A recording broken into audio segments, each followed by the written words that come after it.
지난주에 에스겔 말씀을 우리가 함께 묵상하며 한 주간을 보냈습니다. 계속 묵상을 하셨다면 그 묵상 가운데서 경험하신 하나님은 굉장히 어떠세요? 무서운 하나님이십니다. 결코 죄를 그냥 간과하시는 하나님이 아니십니다. 죄를 반드시 심판하시는 하나님이시라는 것이죠. 우리가 그리스도인이 된다는 것, 그리고 예수를 믿고 예수 안에서 산다는 것은 죄와 싸우는 삶이요, 죄를 이기는 삶이요, 죄 안에서도 늘 하나님의 은혜로 하나님만 의지하는 삶이 우리 그리스도인의 삶입니다. 지금 4장에서 5장으로 이어지는 엄청난 4가지 경고의 상징 행위들을 우리가 지난주에 묵상했어요. 첫 번째 행위는 그 에스겔 선지자가 벽돌이라고 해석되었습니다만 넓은 진흙 석판이에요. 그런데 그 석판 위에다가 그들이 기억하고 잘 알고 있는 그런 예루살렘 성을 그리는 것이죠. 그리고 그 석판을 중심으로 그 주변의 공성태, 좀 익숙한 단어가 아닐 터인데 성을 공격하는 그런 장비들, 사다리, 이런 것들을 만들어 놓고 성이 계속 공격당하는 그러한 모습을 몸짓으로, 행위로, 그렇게 상징적인 행위들로 하나님의 말씀을 전하고 있었어요. 3장 후반절에 4장부터 그 행위들이 시작되었는데요. 3장 후반절에는 에스겔이 말을 못하게 되었죠. 말을 못하게 되자 그는 그런 상징 행위들을 통해서 하나님의 뜻을 전하기 시작한 것이죠. 그런가 하면 그가 오른쪽으로만 누워서 390일, 또 왼쪽으로 누워서 40일, 각각 북이스라엘과 남유다의 죄악을 그가 선지자로서 담당하는 것입니다. 담당하는 것이죠. 그리고 나서 그가 하나님의 말씀을 쫓아서 그가 아주 허름한 잡곡으로 지은 떡을 만들고 그 떡을 하루에 200g씩, 굉장히 적은 양입니다. 여러분이 드시는 밥 한 공기가 230에서 250g 정도 됩니다. 200g씩을 하루에 3등분해서 먹는 것이죠. 그리고 0.6리터의 물을 먹습니다. 그런 음식과 그러한 수분으로 우리가 생존할 수 있는지 모르겠어요. 1년 3개월 동안 그는 바짝바짝 야유어갈 것이죠. 여러분, 사실 하나님의 마음, 하나님의 뜻, 하나님의 말씀을 전하는 삶은 쉽지 않습니다. 여러분, 우리의 삶을 신약에서는 왕 같고 제사장 같고 선지자 같은 삶이라고 하죠. 신약 성도들을. 하나님의 말씀을 전하면서 그렇게 버티는 것이죠. 영양실조로 아주 굉장히 야윈 모습이었을 거예요. 그러던 어느 날 그가 칼을 어디서 구했는지 시퍼런 칼을 가지고 머리를 미는 것이죠. 수염을 미는 것입니다. 여러분, 이스라엘 사람들에게 있어서 머리와 수염은 자존심이었습니다. 특별히 제사장에게 있어서는 절대 손을 댈 수 없는 것입니다. 여러분도 이스라엘 보면 랍비들 말이죠. 여기 모자 쓰고 이스라엘 유대인들 행사할 때 보면 그들이 수염과 머리를 기른 것을 볼 수 있으실 거예요. 더구나 제사장은 레위기에서 그토록 강조되었어요. 머리와 수염을 깎지 않도록. 그런데 그 수염을 깎는 것이죠. 어떻게 그것을 잘 깎아냈을지 상상이 안 돼요. 그 힘이 없잖아요. 1년 3개월 정도를 힘들게 하나님 말씀을 행위로 표현했습니다. 그리고 나서 이제 저도 아침에 삼중 면도날, 그것으로 면도했습니다. 그런데 그 칼로 말이죠. 그 힘없는 상태에서 아마 살이 베이기도 하고 아주 누추하고, 우리가 보기에 상상할 수 없는 모습. 그들은 이스라엘에서부터 바벨론으로 포로로 끌려왔어요. 그래서 노예 삶을 살고 있어요, 지금. 그리고 에스겔은 제사장 가문 사독 계열의 정통 제사장입니다. 그가 하는 행위 하나하나들은 이스라엘에게 깊은 의미를 가지고 있는 거예요. 그런데 그 행위들을 옆에서 지켜보고 있는 것이죠. 그의 부인도 있어요.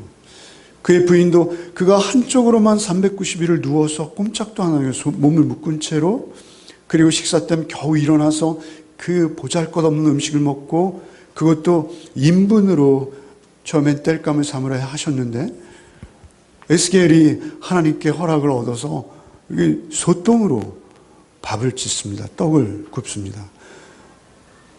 그 아내가 보기에 어땠을까요? 사실은 그 아내의 모습이 더 처량합니다. 그렇게 하다가 갑자기 머리털을 밀고 수염을 밀고 그것을 3분의 1씩 쪼개어서 태우기도 하고 날리기도 하고 막 이러는 것이죠. 이스라엘 사람들은 그 포로로 끌려온 그 처지에 에스겔이 좀 소망의 말씀, 자신들이 다시 자신들의 본향으로 돌아갈 수 있는 어떤 약속의 말씀, 희망적인 말씀을 기대하면서 에스겔의 행위 하나하나를 면밀히 보고 있었을 거예요. 그런데 그 행위가 말이죠, 그 매캐한, 여러분 머리털 타는 냄새 아시죠? 그리고 그 여기저기 막 베이면서 그 제사장으로서의 자존심인 수염과 머리털을 다 밀고 그것을 자르고 막 날리고, 이러한 모습들이 굉장히 추하고 실망스러웠을 것입니다. 그런데 그때 갑자기 그의 입이 열리는 거예요. 1년 3개월여 동안 말도 못하던 그가 입을 열고 말하기 시작하는 거예요. 5장, 6장입니다. 5장, 6장 말을 하는데 그 말의 내용이 말이죠, 오히려 상징적인 행위보다 더 끔찍한 내용인 거예요. 말로 그것을 해석하기 시작하는 것이죠. 그 1년 3개월 동안의 그 행위들을 뒷받침해주는 말들은 더욱 살벌한 말들. 3분의 1은 전염병에 죽고 3분의 1은 기근으로 죽고 3분의 1은 칼에 죽을 것이다. 성에 너희들은 갖추어서 아버지가 아들을 먹고 아들이 아버지를 잡아먹는, 그것은 그들이 성이 포위되어서 말이죠, 예루살렘 성이 절대 함락되지 않을 것이라고 포로로 끌려와서도 그렇게 믿고 있는 그들에게 예루살렘의 성이 함락되는 과정을 묘사하는 거예요. 여러분, 그런데 그것은 그들이 기아로 굶주림으로 서로의 인육을 먹은 그러한 내용이지만, 우리 영적으로 보면 오늘의 우리의 삶도 동일합니다. 우리의 육신이 배불러서 배부르는 것이 아니라 우리의 삶이 그토록 저주를 서로에게 주고 있는 것이 우리의 삶일 수 있어요. 어찌되었던 그러한 가운데에서 오늘 6장 1절로 7절, 오늘 바로 본문이 있는 앞에서는 말이죠, 그들의 산당에 대해서 하나님께서 회파하실 것을 약속하세요. 말씀하세요. 산당이 있었어요. 산당. 산당은 하나님께 제사를 드리는 듯한 겉모습을 지녔지만 그는 사실 음란하게 하나님을 섬기고 있었습니다. 성경에 기록된 하나님이 아니라 그들이 상상하는 하나님, 그들이 만들어낸 하나님, 그것이 우상인 거예요. 그래서 오늘 보면 바로 앞에 보면 6장 6절 말씀에 제단, 우상, 분향제단들을 회파하고 찍어서 버리겠다.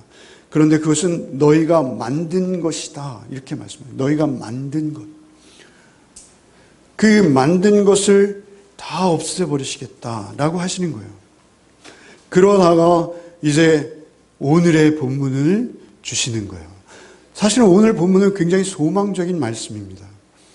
어쩔 수 없이 저도 설교자로서 소망적인 말씀을 택할 수밖에 없어요. 이러한 심판 중에도 우리의 소망은 과연 그러면 어디에 있단 말인가?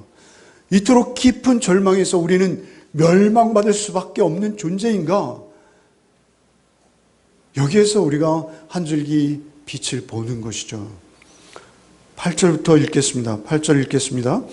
그러나 너희가 여러 나라에 흩어질 때 내가 너희 중에서 칼을 피하여 이방인들 중에 살아남은 자가 있게 할지라. 그러나 이렇게 시작하세요. 그러나. 사실 에스겔서 전체는 계속되는 심판의 말씀들이에요. 사실 성경 전체가 그렇습니다. 여러분, 우리가 보통 설교를 들을 때 우리가 좋아하고 우리가 소망하는 말씀들만을 뽑아서 읽기에 그렇지, 성경은 계속 이스라엘의 반역과 이스라엘의 패역이에요. 이스라엘이 계속 범죄하는 내용들로 전부 되어 있습니다. 창세기부터 계시록까지 여러분 면밀히 한번 통독을 하며 읽어보십시오. 잔인해서 볼 수 없을 지경입니다. 그런 가운데서 그러나 그러한 역사, 이스라엘의 그 암담한 역사, 그러나 너희가 여러 나라에 흩어질 때 내가 너희 중에서 칼을 피하여 이방인 중에 살아남은 자가 있게 하겠다라는 거예요. 살아남은 자가 3분의 1은 칼에 죽고 3분의 1은 전염병에 죽고 3분의 1은 기근으로 죽고, 그런데 그 가운데서 살아남은 자가 있다는 거예요. 극소수일 것이죠. 그러나 그 살아남은 자들, 그들은 내가 남기겠다 이렇게 말씀하시는 거예요. 그러나라고 시작하는 것이죠. 그리고 남은 자 사상이 나오는 거예요. 여러분, 우리가 몇 번 말씀드린 적이 있습니다만 성경의 중심을 꿰뚫고 있는 또 한 가지의 신학사상, 중요한 신학사상이 있어요. 성경 우리 구원의 약속을 담은 책이지 않습니까? 남은 자라는 사상이 있어요. 남은 자. 우리가 잘 알고 있는 대표적인 남은 자 사상의 그 대표적인 사건이 무엇이면 엘리야가 말이죠. 엘리야가 하나님께서 주신 사역을 열심히 감당하다가 큰 공포를 느꼈습니다. 혼자 쫓기며 이제 하나님 앞에서 죽기를 하나는 그러한 모습을 볼 수 있어요. 하나님, 제가 하나님의 일을 감당하려고 생명을 돌보지 않고 우상의 거짓 선지자들과 싸웠고, 또 하나님께서는 저와 함께 해주셔서 놀라운 이적도 보여주셨습니다. 그러나 말이죠, 하나님, 아합과 이세벨 저들의 폭정으로 의로운 자들은 다 죽었습니다. 그리고 이제 저 혼자 남았습니다. 이러한 상태에서 제가 더 삶을 지속한다는 것이 도대체 무슨 의미가 있겠습니까? 하나님, 제 생명을 거두어 주십시오. 엘리야가 거기까지 간 거예요. 그의 사역이 너무 힘들고 지치고 피곤한 그런 상태였죠. 그 자신의 생명마저도 끊임없는 위협 속에 있었습니다. 그러나 하나님께서 엘리야에게 이렇게 말씀하세요. 로마서의 말씀을 통해서 우리는 하나님의 답변을 알 수 있습니다. 바알에게 무릎 꿇지 않고 나를 섬기는 사람을 내가 아직도 7천이나 남겼노라. 눈에 보이지 않아요. 어디에 있는지 몰라요. 우리는 그가 누구인지 알 수 없습니다. 그러나 하나님께서는 7천 명의 남은 자를 스스로 당신이 남기셨다라고 말씀하세요. 그것이 남은 자 사상입니다. 여러분, 이러한 남은 자의 이야기는 계속되어 성경이에요. 이사야에서는 그것을 구루터기라고 표현합니다. 구루터기. 그 나무가 다 잘려나가도 구루터기는 남기시는 것이에요. 이사야서 1장 9절, 만군의 여호와께서 우리를 위하여 생존자를 조금 남겨두지 아니하셨더라면 우리가 소돔과 같고 고모라와 같으리라. 우리가 소돔과 고모라가 망하는 그 불의 심판처럼 우리는 다 죽을 것입니다. 그러나 하나님께서는 그 중에 조금을 남기셨습니다. 조금 남긴 게 누구예요? 롯이에요, 롯.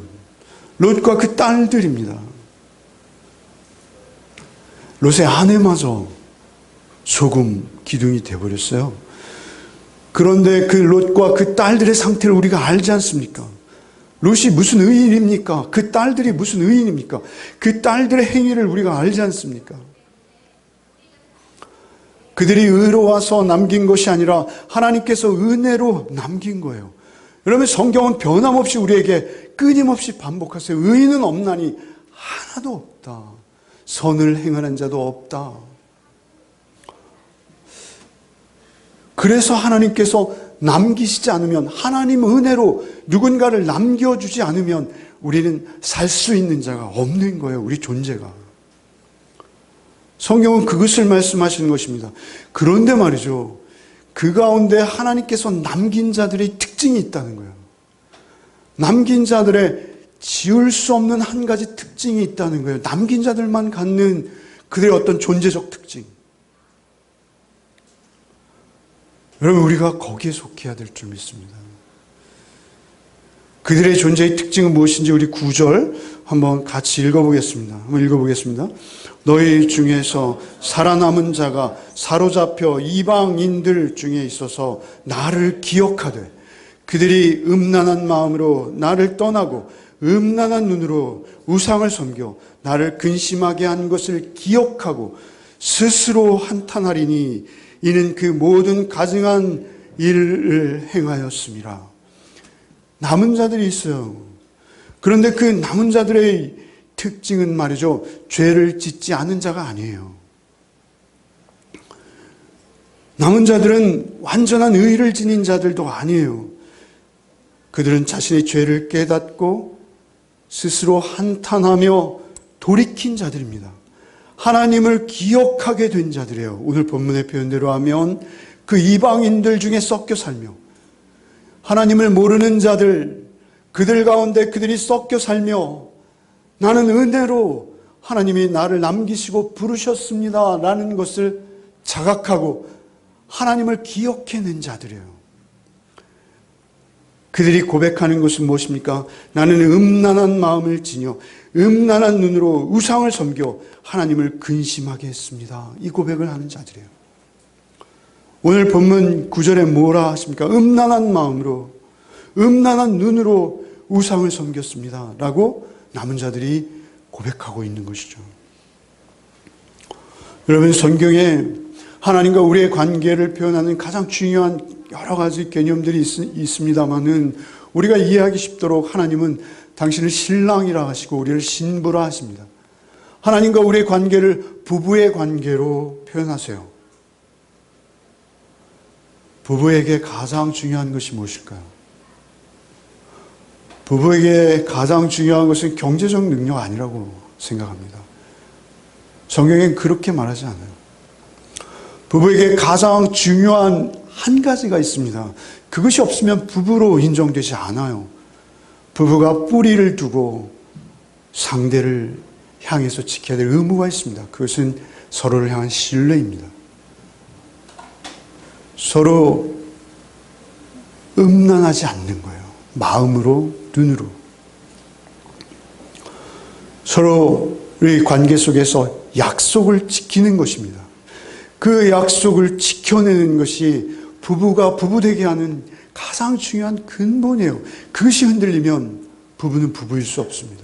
서로를 향해 순결해야 합니다. 서로를 향해 구별돼야 합니다. 그리고 그것을 가장 엄격히 지켜내는 부부가 진실한 부부인 것이죠. 마음으로부터 그를 향한 사랑을 잃지 않는 것, 사랑의 의무를 다하는 것입니다. 그런데 이스라엘은 끊임없이 바람을 피우는 거예요. 끊임없이 외도하는 거예요. 신명기 31장 16절 말씀에 출애굽한 이스라엘을 향해서 모세가 이렇게 말합니다. 또 여호와께서 모세에게 이르시되 너는 내 조상과 함께 누려니와 이 백성은 그 땅으로 들어가 음란히 그 땅의 이방신들을 따르며 일어날 것이요 나를 버리고 내가 그들과 맺은 언약을 어길 것이니라. 그들이 음란히 행하여 나를 버리고 그들과 나와 맺은 그 혼인 서약을 그들이 헌신짝처럼 깨트려 버리고 나를 등질 것이다. 하나님께서 그들의 모습도 알고 계셨어요. 사사기 2장 17절 말씀에 그들이 그 사사들에게 순종하지 아니하고 오히려 다른 신들을 따라가 음행하며 그들에게 절하고 여호와의 명령을 순종하던 그들의 조상이 행하던 길에서 속히 치우쳐 떠나서 그와 같이 행하지 아니하였더라. 그들이 음행한 거예요. 사사기를 읽어보십시오. 계속 다람쥐가 쳇 바퀴를 돌듯이 그들이 계속해서 범죄하고 하나님께서 은혜로 그들을 회복시키시면 다시 하나님을 떠나는 그 악순환의 반복. 그런가 하면 그 사사들은 온전했습니까? 사사들 온전하지 않아요. 여러분, 우리가 참으로 그 사사들 중에 대표적으로 알고 있는 기드온을 한번 보십시오. 사사기 8장 27절 기드온이 그 금으로 에봇 하나를 만들어 자기의 성읍 오브라에 두었더니 온 이스라엘이 그것을 음란하게 위함으로 그것이 기드온과 그의 집에 올무가 되니라. 여러분, 에봇은 제사장이 차는 흉패예요. 에봇에서는 하나님의 뜻을 묻는 그런 기능을 해요. 그 뒤에는 우림과 둠빔이 있어요. 그런데 놀랍게도 기드온 말이죠. 그 놀라운 기드온이 그 에봇을 만들어서 성소에 두는 것이 아니라 자기 집에 두는 거예요. 그래서 무엇이죠? 자기가 하나님 되는 거예요. 그것이 온 이스라엘에게 올무가 되었다 이렇게 말씀하세요. 올무. 그들이 사단의 올무에 걸린 거예요. 기드온이 말이죠. 그 통로의 역할을 감당한 거예요. 그 기드온이 말이죠. 여러분, 우리의 삶이 그렇다는 것입니다. 역대하 21장 11절, 여호람이 또 유다 여러 산에 산당이 세워져 예루살렘 주민들로 음행하게 하고 또 유다를 미혹하게 하였으므로 산당이 끊임없이 세워지며, 호세아 4장 12절 말씀에 내 백성이 나무에게 묻고 막대기는 그들에게 고하나니 이는 그들이 음란한 마음에 미혹되어 하나님을 버리고 음행하였습니다. 막대기에 묻는 거예요. 막대기. 막대기 뭐죠? 나무를 깎아 만든 어떤 것, 금과 은으로 만든 것, 하나님인 듯해요. 에봇이에요, 그것이. 그런데 하나님이 아닌 거예요. 이스라엘이 반복하는 행위는 그거예요. 자기가 만든 신을 하나님이라고 부르고 있는 거예요. 여러분, 성경에서 나오는 모든 죄들은 말이죠, 그러한 종류예요.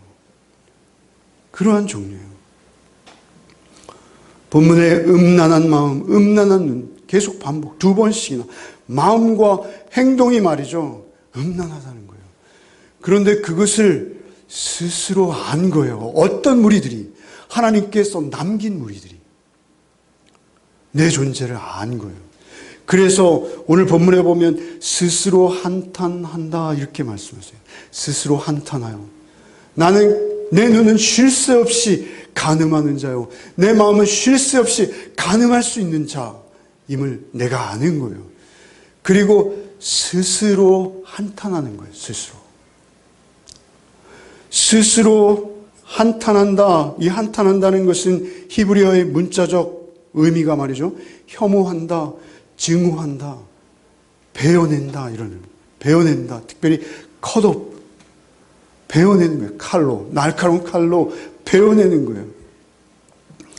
스스로 한탄하는 것, 그러니까 자신의 과거의 그 음란함을 혐오하고 증오하고 스스로 베어낼 수 있는 상태가 된 거예요. 그때야 비로소 하나님을 기억하는 거예요. 내가 얼마나 음란하게 행했으며 내가 얼마나 죽음의 골짜기에서 사단과 짝하여 음란한 길을 걸어왔는지 알게 된 거예요. 나의 삶의 진정으로 중요한 가치가 무엇인지 이제 스스로 깨달은 거예요. 경험 속에서 하나님을 만나는 거예요. 경험 속에서. 음란한 마음과 음란한 눈, 이제는 안 되겠습니다. 저는 음란의 노예로 살기 싫습니다. 저 자유케 해주십시오 하면서 음란을 한탄하기 시작하는 것이죠.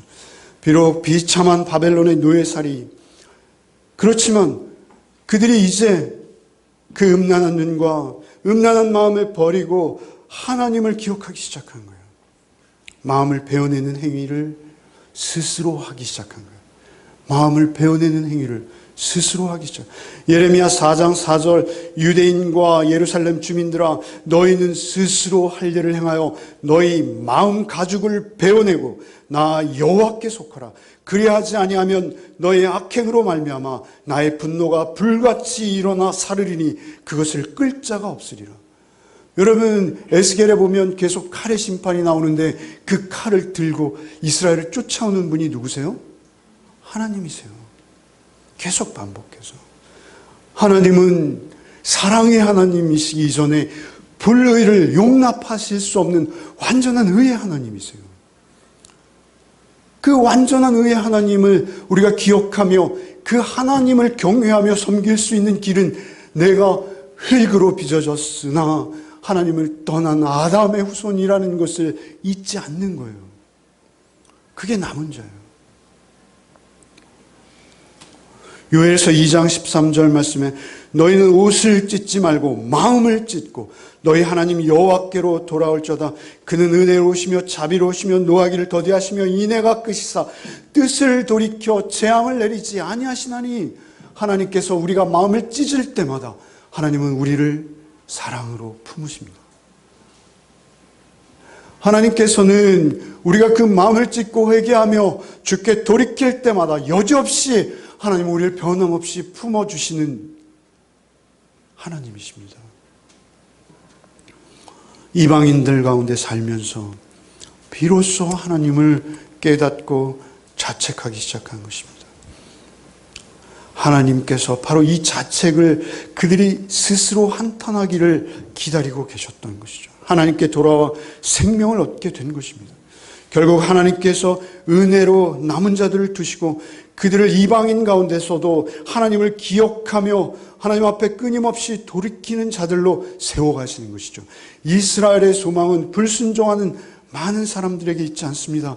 하나님께 소망을 두는 자는 오직 포로로 잡혀갔지만 그 가운데서 돌아온 자입니다. 죄를 짓지 않는 자가 아니라는 것이죠. 의인이라거나 악에게 절대 굴복한 적이 없는 자들, 그러한 자들에게 하나님이 소망을 주시는 것이 아닙니다.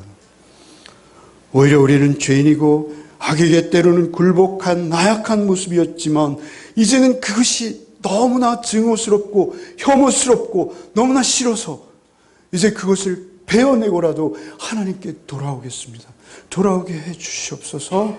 주님 은혜로 저를 남겨주옵소서 라고 하나님 앞에 오직 하나님께만 소망을 두는 자들, 그들이 돌아온 자들입니다. 10절 말씀을 한번 읽으시죠. 10절 읽겠습니다. 그때야 그들이 나를 여호와인 줄 알리라. 내가 이런 재앙을 그들에게 내리겠다 한 말이 헛되지 아니하리라. 이런 재앙을 반드시 내리겠다는 거예요. 그 재앙 속에서 그때야 그들이 나를 여호와인 줄 알리라. 그때야 그 재앙과 심판을 경험할 때, 아, 하나님은 심판하시는 하나님이시구나. 하나님은 절대의이시구나. 내가 다가설 수 없는 자이구나. 그때야 그들이 나를 여호와인 줄 알리라. 그 전에 그들이 알았던 하나님과는 다른 것이죠. 기드온은 에봇을 말이죠. 자기가 만들어서 자기 집에 두고 하나님을 섬긴다 했어요. 그러나 하나님은 그것을 음란하다라고 보시는 거예요. 여러분, 우리가 그렇게 여호와를 알자. 호세아가 말하잖아요. 여호와를 알자.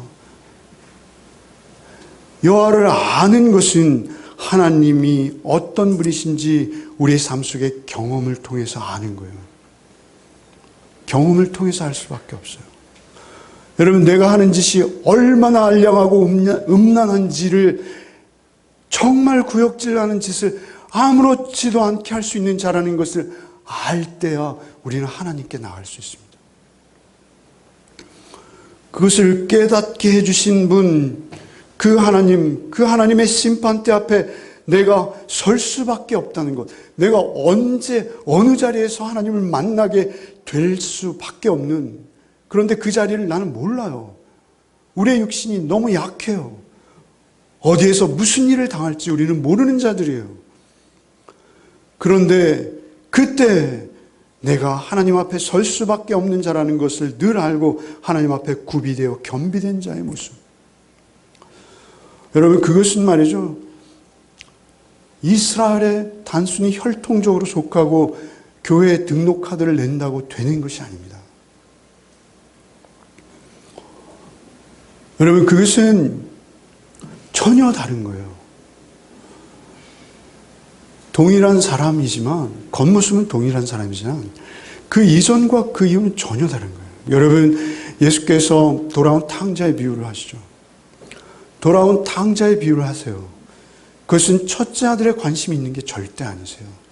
예수님은 가공의 예화를 만들어서 우리에게 구원이 무엇인지 설명하고 계신 거예요. 그 돌아온 탕자는 그 이전에 나갔던 그 아들입니다. 분명히 그 사람이에요.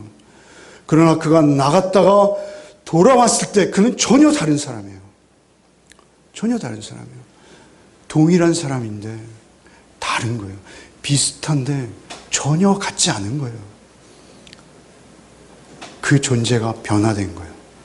아버지는 아들을 잃었다가 찾은 것이다 라고 말하지만 아들은 말이죠, 생명을 빼앗겼다가 다시 얻은 거예요.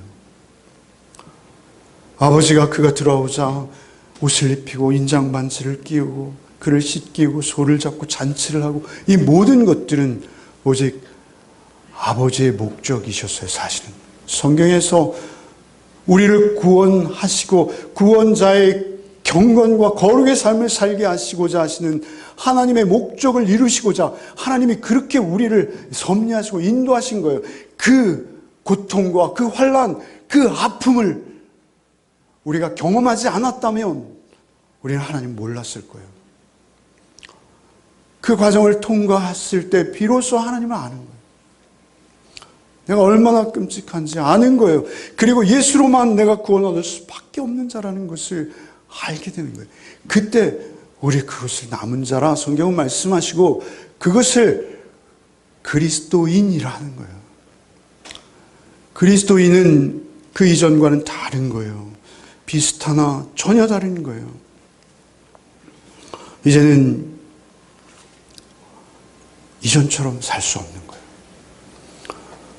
여러분, 아담이 말이죠, 에덴에서 그냥 잘 먹고 잘 살고 하나님 앞에 범죄하지 않고 행복하게 그렇게 모범생처럼 쭉 살았다면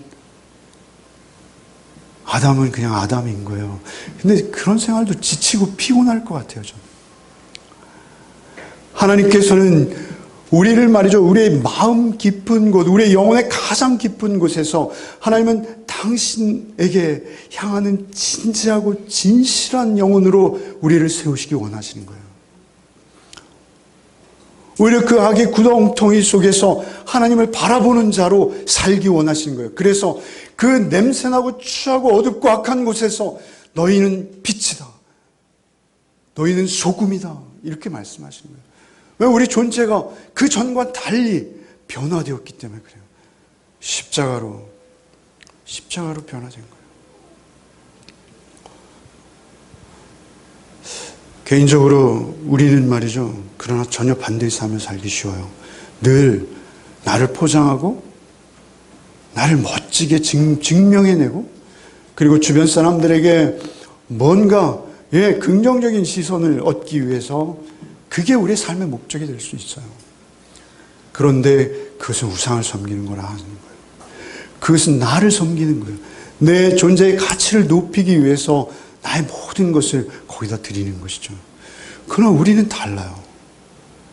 우리는 하나님의 영광을 드러내고 하나님의 하나님 되심을 드러내고 하나님이 나의 창조주시오 나를 돌이켜 생명되게 하신 주님이십니다를 증거하는 것으로 우리의 삶이 채워져야 돼요. 그러기 위해서는 내가 어떻게 구원받았는지가 우리에게 늘 스토리로 존재해야 되는 거예요. 그리고 우리가 하루의 삶 속에서 늘 하나님을 새롭게 알아가는 거예요. 그리고 하나님께 다가가는 거예요. 어떻게요? 하나님 앞에 나가기 위해서는 내 존재를 바르게 깨닫고 하나님 앞에 구비하여 겸손히 나갈 수밖에 없는, 십자가를 통하지 않고는 하나님의 임재 앞에 들어갈 수 없구나, 예수의 이름이 그래서 임마누엘이구나를 날마다 반복해서 깨달으면서 한 걸음 한 걸음 하나님 앞에 다가서는 거예요. 그것이 우리 그리스도인의 삶인 거예요. 여러분, 개인의 삶이란 말이죠, 그 국가와 민족의 삶도 비슷한 것 같아요. 여러분, 우리는 지금 굉장히 힘든 시간을 보내고 있습니다. 우리 가깝고도 정말 친숙한 나라가 말이죠, 우리를 지금 힘들게 하고 있어요. 그런데 그 힘들게 하는 이유가 무엇이냐면요, 1억 원의 배상 판결을 대한민국 사법부가 했다는 거예요. 대외적으로는 그랬어요. 그런데 또 요즘 들려오는 소식에 의하면 그것이 아니라 한 나라의 정권을 자기들이 바꾸겠다는 거예요. 여러분, 호세아서에서 말이죠, 막대기를 음란히 섬겼다, 우상을 음란히 섬겼다. 그 막대기는요, 힘입니다. 폭력입니다. 여러분, 그것은 돈입니다. 쉽게 말하면. 그 막대기를 자기의 힘으로 삼고 모든 사람을 자기가 유리한 대로 굴복시키고 이용하고 착취하고, 그들의 목적은 하나예요. 세상에서 개인의 삶도 동일합니다. 여러분, 그들이 그 1억이 아깝겠어요. 그 미쓰비시 끌려왔던 징용 할아버지에게 1억 판결을 한 거예요. 그런데 그들은 수천억, 아니 수만 불을 손해보고라도 너희들 잘 되는 건 못 보겠다는 거예요. 그리고 무릎 꿇으라는 거예요. 그것이 세상의 논리인 것입니다. 그들이 배상했다는 거예요. 배상은 그런 게 아닙니다. 배상은 자기의 잘못을 뉘우치는 겁니다. 그들이 말하자면 히틀러의 묘지에 가서 매년 국가의 지도자가 되면 말이죠, 매년 거기에 가서 단체로 절합니다. 무슨 행사만 있으면요, 그들이 소위 말하면 그들의 군대 행사만 있으면 그 나치 깃발과 똑같이 여겨지는 그 우길승천기라는 그 깃발 아시잖아요. 그걸 달고 나타납니다. 그러면서 그들이 반성했다? 사죄했다? 성립이 안 되는 거예요. 반성한다는 것은 내가 저질렀던 만행이 무엇인지 알고, 여러분 2차 대전을 일으킨 나라는 일본 혼자가 아니에요. 독일도 있습니다. 독일의 태도를 볼 때 우리는 많은 교훈을 얻죠. 그러나 그들이 돌이키고 반성하는 것조차도 우리가 이 세상의 이데올로기나 어떤 사상으로는 범접할 수 없는 생명의 복음 외에는 없는 거예요. 그들이 변화되어지고 그들이 사람다운 모습으로 살아갈 수 있는 유일한 길은 하나님 앞에 나의 존재를 알고 돌이키기 전에는 길이 없는 거예요. 우리도 마찬가지입니다. 우리도 역사를 잊은 민족이에요. 계속 역사를 잃어버립니다. 계속 잃어버려요. 어떻게 이렇게 건망증이 심한지 몰라요. 그들이 반성하지 않았다라는 것은 뭐예요? 언제든지 자기가 옳다는 거예요. 1억 원을 못 물어주는 이유는 무엇입니까? 그것은 내가 잘못한 게 없다는 거예요. 아니면 내가 잘못했어도 다 물어줬다는 거예요. 끝난 사건이라는 거예요. 사람을 죽여놓고 끝난 사건이니 내 배상, 돈으로 배상했으니 끝난 겁니다. 이게 성립하지 않는 사건인 거예요. 최소한 그 죽인 자들에 대한 도의적 책임을 잊지 않고 배상했으나 내가 그때는 잘못했노라.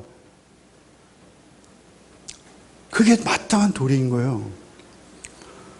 그 마땅한 도리조차도 할 수 없는 게 우리의 존재라는 것이죠. 우리 교통사고만 나도 그래요. 교통사고 나서 너 사망사고니까 내가 너 의사였잖아. 뭐 8억 내가 배상했는데. 그러면 됐지 뭘. 왜 또 자꾸 그 얘기를 꺼내? 그러면서 계속 음주운전하는 거예요. 그러면 일본의 모습은 일본이 장래에 우리에게 또 어떤 일을 할 것인지 지금 그 모습에서 그대로 투영되는 거예요. 여러분, 우리의 삶은 늘 그렇습니다. 개인의 삶도 똑같습니다, 여러분. 우리의 삶 속에서 내가 누구인지 아는 게 중요한 거예요. 그리고 그 알을 바탕으로, 그 알을 깨달음으로 하나님 앞에서 내가 공의롭고 사랑스러운 삶을 살기 위해서는 오직 예수 그리스도만이 나의 벗이요 나의 생명의 구원주이시요 하루도 내 존재 안에 안 계시면 안 되는 존재. 그래서 살면 살수록 나의 모습을 보면서 주님께만 더욱 의지할 수밖에 없는 그러한 삶이 주님께 붙들린 삶이에요. 그것이 남은 자인 거예요. 에스겔서는 계속해서 우리에게 남은 자를 말씀하실 것입니다. 이제는 감히 음란한 마음을 품지 않겠습니다. 음란한 눈을 뽑아버리고라도 저는 주님 옆에 있겠습니다. 그 마태복음 5장에 주께서 하신 산상순의 말씀 무엇입니까? 네 눈이 너를 음란하게 하든 차라리 뽑아버리라. 네 손이 너를 범죄하게 하든 차라리 찍어버리라.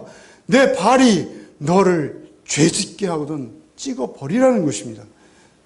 그것은 실제 손을 잘라내라는 것이 아닐 것이죠. 우리의 마음의 가죽을 베는 것입니다. 늘 우리의 마음과 우리의 영혼을 잠식해 들어오는 사단의 악랄한 욕정과 욕망, 그 욕구들을 베어버리고 더욱 순전하고 더욱 온전하신, 더욱 은혜로우시고 더욱 사랑하셔서 나를 그 죄악의 구덩이에서 끌어올려내시는 주님의 사랑을 바라보라는 것입니다. 그리고 그 주님의 사랑을 의지하라는 것입니다. 그리고 그 주님의 사랑을 힘입어서 오늘도 주께서 살아내신 그 삶의 행적을 따라 살라는 것입니다. 그러나 그렇게 찾아오는 자들이 너무 적다는 거예요. 좁다는 거예요. 좁은 문, 좁은 길이라는 거예요. 찾는 자가 많지 않고 그 길이 협착하여 거기에 이를 자가 적다는 거예요. 성경의 진리는 오직 하나입니다. 여러분의 존재가 빛이시고 싶으십니까? 여러분의 존재가 소금이고 싶으십니까? 그렇다면 더욱 주님을 의지하십시오. 더욱 주님만 바라보십시오.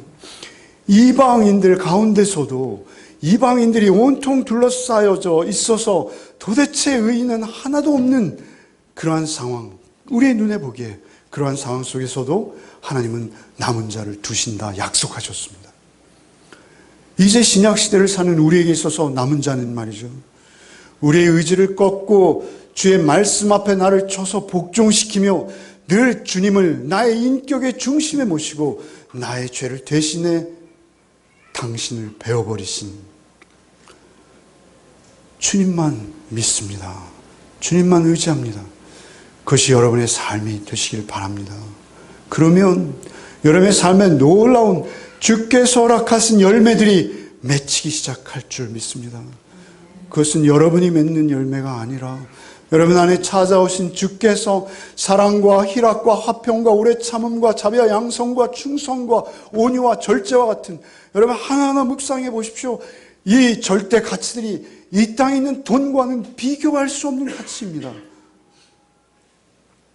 여러분 그 돈을 말이죠, 막대기 삼아 폭력 삼아서 주변 국가에 휘두르는 그가 말이죠, 사실은 우리의 삶 속에서도 우리가 그 돈을 여러분 그렇게 악착같이 모으려는 이유가 뭐예요? 그것이 힘이잖아요. 여러분 그것으로 더 섬기고 더 낮아지고 더 하나님의 나라, 하나님의 영광을 드러내기 위해서 여러분 열심을 내신다면 그것은 남은 자일 것이죠. 그러나 그러한 자가 극히 적다는 거예요. 심지어 기드온 같은 자들조차도 결국 올무가 되고 자기에게 유혹되어서 스스로 하나님을 자처하는 자리까지 가버리더라는 것이죠. 언제나 내 안에 나 죽고 주로 사는 복이 있으시기를 바랍니다. 그것이 철저하게 여러분의 마음 중심, 영혼 중심에 있어서 어디에 있든 마치 자석에 끌리듯이 주님을 향해서 항상 그 삶의 방향이 돌이켜지고 돌아서고 주님만을 바라보는 복된 열매교회 성도들 되시기를 바랍니다. 주님, 우리를 긍휼히 여기셔서 우리를 불러주신 줄 믿습니다. 주님, 이 시대는 점점 어두워지고 피가 피를 뒤대이며 전쟁과 전쟁의 소문이, 난리와 난리의 소문이 우리를 더욱 어지럽게 할 것이나 하나님, 그 가운데서도 우리는 빛을 본 자요, 하나님을 경험한 자로서 하나님과 더욱 가까이 나가며 하나님 없이 살 수 없고 주님 없이 하나님의 임재 앞에 나갈 수 없는 자인 것을 하루하루 더 깊이 깨달아 알고 오직 주님만 꼭 붙들고 주님이 우리 안에 임재하시고 나와 함께 하시는 기쁨을 누리며 경험하는 우리의 삶이 될 수 있도록 주께서 우리 한 주간의 삶 속에서도 온전히 동행하여 주옵소서. 예수 그리스도의 이름으로 기도하옵나이다. 아멘. 이제는 우리 구주 예수 그리스도의 은혜와 하나님 아버지의 크고도 놀라우신 사랑과 성령의 내주 교통 충만케 하시는 은총이 나의 음란한 눈, 나의 음란한 마음들 오직 주께 베어버리고 주님만 높이며 날 구원하신 주님만을 찬양하며 찬송하며 주와 온전한 동행의 삶을 이루기를 소원하며 세상 속 한 주간의 삶으로 흩어지는 우리 성도들 위해 이제로부터 영원토록 함께 계시기를 축원하옵나이다. 아멘.